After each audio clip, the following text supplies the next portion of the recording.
Et à la une de l'actualité, SOS Médecins poursuit son mouvement de grève. Depuis hier, l'association suspend ses activités. Elle craint la suppression de la permanence des soins ambulatoires entre minuit et 8 heures. Enlever les astreintes de nuit serait une décision aberrante, injustifiée économiquement et préjudiciable à la qualité du service de soins, selon SOS Médecins. Le mouvement de grève est massivement suivi et entraîne de nombreuses perturbations, malgré la réquisition de médecins par la préfecture afin d'assurer la continuité des soins. SOS Médecins attend désormais de véritables propositions de la part du gouvernement pour entamer le dialogue et construire le système de santé de demain. À Mulhouse, le président de SOS Médecins n'avait jamais fait grève en 15 ans. On l'écoute. Nous avons des grosses craintes suite au projet de loi de santé de la ministre Madame Touraine.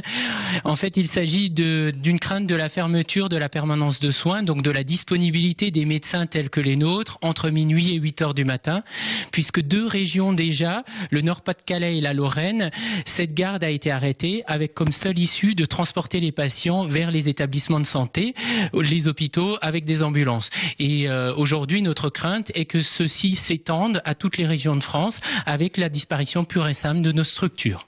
Alors pour le moment non, il n'y a pas eu de grande avancée malheureusement. La seule avancée, c'est un rendez-vous prévu avec la ministre début février, mais cela ne nous suffit pas pour le moment. Et donc nous avons décidé de reconduire cette grève aujourd'hui. Et nous allons sans doute devoir reconduire d'autres actions avant la fin du mois de mars.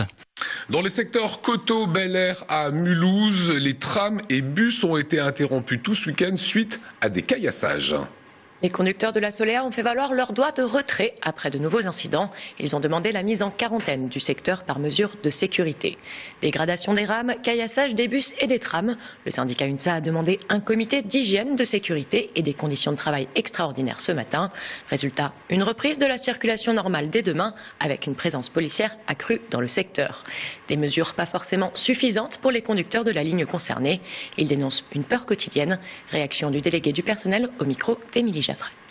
De notre côté, on essaye de faire en sorte de pouvoir sécuriser les conducteurs, les personnes qui se trouvent à l'intérieur de nos véhicules et également de responsabiliser les personnes qui habitent dans ces secteurs, qui connaissent très souvent les auteurs de ces caillassages.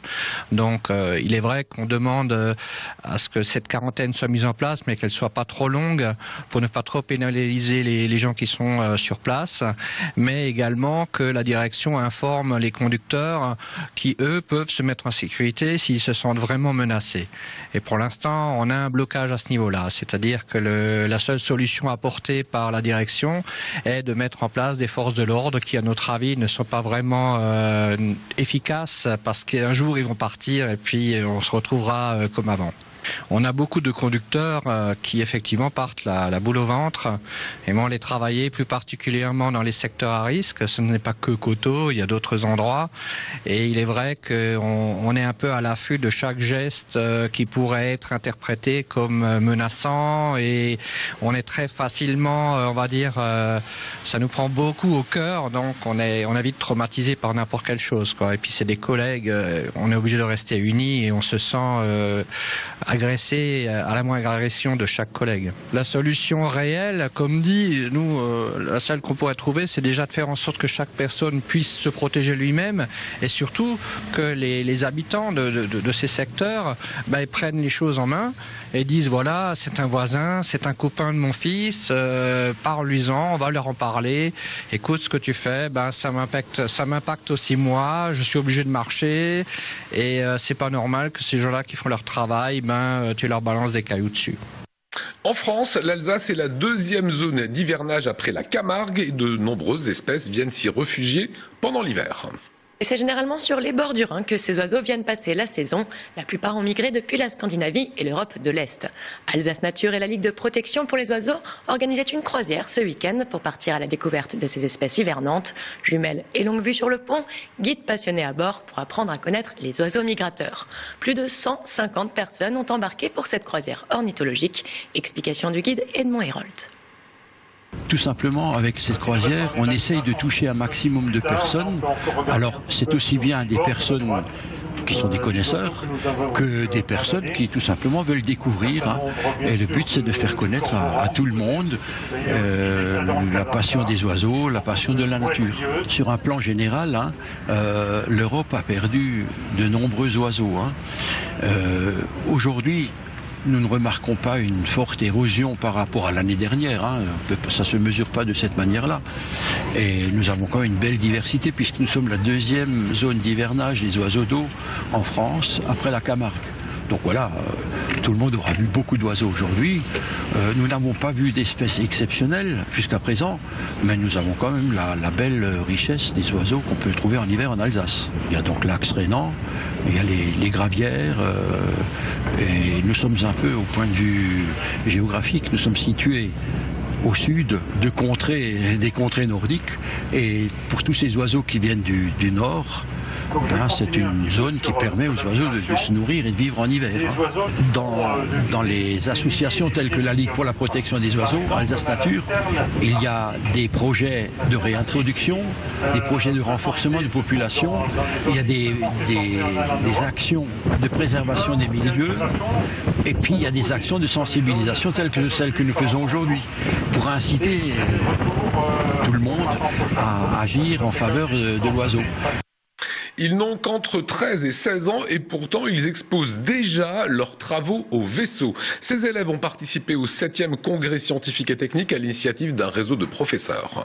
Ils viennent d'Alsace, du Bade-Wurtemberg ou encore du nord-ouest de la Suisse, mais ils ont une chose en commun, ce sont des scientifiques en herbe. Pendant 2 jours, ces élèves ont exposé leurs travaux autour de thèmes aussi variés que les soins capillaires, les robots ou encore la trajectoire des flèches.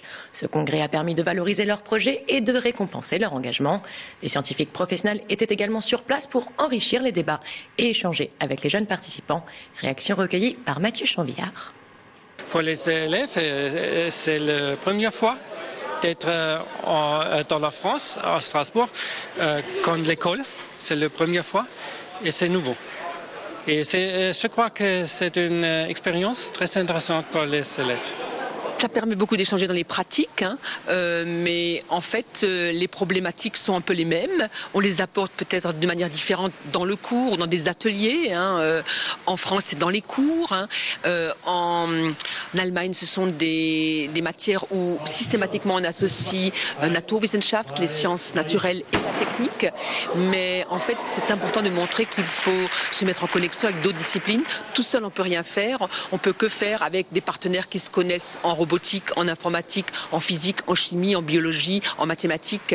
Et donc, en fait, c'est toutes les disciplines scientifiques qui interagissent. Et pour clore ce journal, le vélo dans tous ses états, c'est signé de Olivier Anne. Amusant le blog iBike Strasbourg sur la ville la plus cycliste de France. Après un défilé des paniers de vélos de la capitale alsacienne, voilà les photos des objets transportés les plus insolites. Ah oui, c'est sur une échelle, faut le faire. On retrouve dans un petit instant notre invité Jacques Maresco, le fondateur de l'IRCAD, juste après la météo signée de Léa-Marie Grotzinger. Embarquez pour une croisière dans la vallée du Rhin romantique.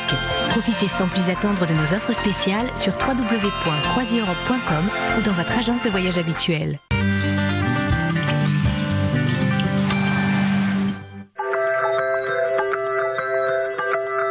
Bonsoir à tous, j'espère que votre semaine a bien débuté. En tout cas, elle commencera bien pour la majorité du territoire qui restera au sec malgré la grisaille, à l'exception du Haut-Rhin qui se retrouvera sous la neige. Heureusement, les températures n'auront pas chuté, comptez une moyenne de 0 degré pour l'ensemble de l'Alsace et -1 à Lembach ainsi qu'à Saverne. L'après-midi, pas de grands changements au niveau du temps, si ce n'est que la pluie aura investi la pointe nord de l'Alsace et que le ciel orinois se sera découvert. Bonne surprise avec un mercure en hausse, comptez une minimale de 3 degrés pour le Bas-Rhin et une maximale de 5 degrés pour le Haut-Rhin.